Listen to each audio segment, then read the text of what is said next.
Apie ką kalbama šioje laidoje?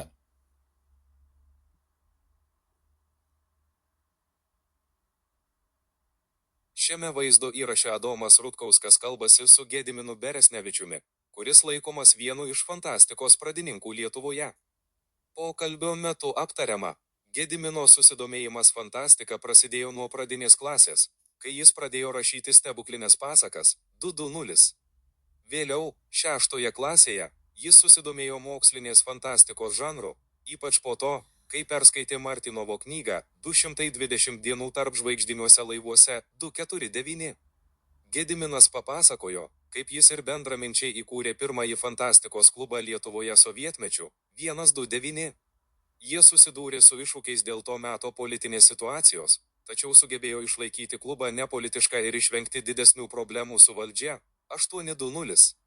Aptariama, kaip fantastika buvo vertinama sovietmečiu, nors oficialiai fantastika buvo laikoma literatūra vaikams.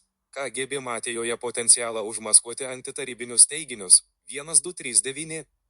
Gediminas pasidalino prisiminimais apie tai, kaip buvo leidžiami pirmieji fantastikos leidiniai Lietuvoje, pradedant ranka rašytais žurnalais ir baigiant informaciniu leidiniu Infosfera 1916. Aptariamas pirmojo Lituanikono atsiradimas ir jo formatas, kuris buvo perimtas iš vakarų konventų 25 RATO 17. Gediminas papasakojo apie savo indėlį į stalo vaidmenų žaidimų RPG plėtrą Lietuvoje, įskaitant Dungeons and Dragons ir lietuvišką žaidimą Kariai ir magai 28.07. Pokalbio pabaigoje diskutuojama apie geriausios Lietuvos fantastikos rinkinius, kurių tikslas buvo skatinti rašančius autorius 35 RATO 33. Taip pat aptariama dabartinė fantastikos situacija Lietuvoje ir iššūkiai, su kuriais susiduria šio žanro kūrėjai 43 RATO 13. Kur vyko pirmasis Lituanikonas? Pirmasis Lituanikonas vyko Kaune.